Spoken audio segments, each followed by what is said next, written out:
খোকা ঘুমোলো, পাড়া জুড়োলো, বর্গি এলো দেশে। এই বর্গিদের জন্যই একসময় কলকাতার ইতিহাসের সঙ্গে সঙ্গে ভূগোলটাও প্রায় পাল্টে যেতে বসেছিল। সময়টা 18 শতকের মাঝামাঝির দিকে। ব্রিটিশ শাসনের চারাগাছে তখন সবেমাত্র কুঁড়ি ধরতে শুরু করেছে।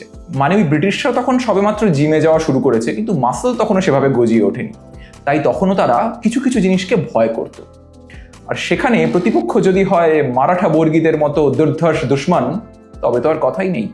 সালটা 1742। বাংলায় তখন বর্গীদের ভয়ে সাধারণ মানুষের নাভিশ্বাস উঠে গেছে।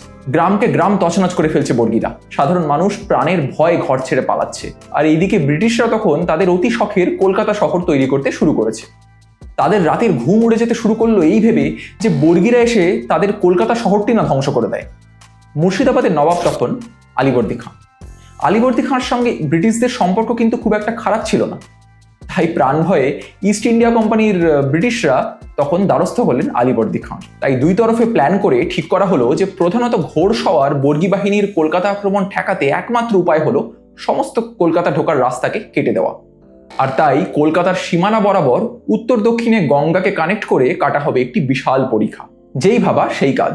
1743 সালে শুরু হয়ে গেল সেই বিশাল 3 মাইল লম্বা পরিখা বা ডিচ খননের কাজ। আর মারাঠাদের ঠেকানোর উদ্দেশ্যে কাটা বলে সেই ডিচের নাম দেওয়া হলো মারাঠা ডিচ। যদিও সেই পরিখা খননের কাজ কিন্তু আর শেষ হয়নি। 1751 সালে আলীবর্দীর সঙ্গে মারাঠাদের শান্তি চুক্তি স্বাক্ষরিত হলে বাংলায় বর্গী আক্রমণ চিরতরে বন্ধ হয়ে যায়। প্রয়োজন ফুরোয় মারাঠা ডিচের। কিন্তু শহরের সীমানায় এই বিশাল ডিচ হয়ে ওঠে এখন মাথা ব্যথার কারণ। এই বিশাল পরিখায় নোংরা আবর্জনা জমে তার দুর্গন্ধে মানুষ একেবারে পাগল হয়ে যেতে থাকে।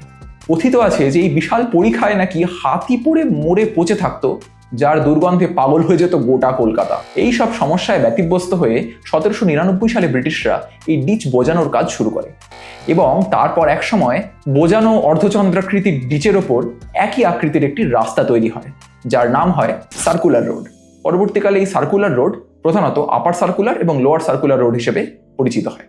আজকে এই দুটো রাস্তাকেই আমরা চিনি এপিসি রোড আর এজেসি বোস রোড হিসেবে। তবে মারাঠা ডিচ হারিয়ে গেলেও কলকাতার প্রাচীন এই ইতিহাসের একটি নিদর্শন কিন্তু আজও বহন করে চলেছে বাগবাজারের একটি ছোট্ট গলি, যার নাম মারাঠা ডিচ লেন।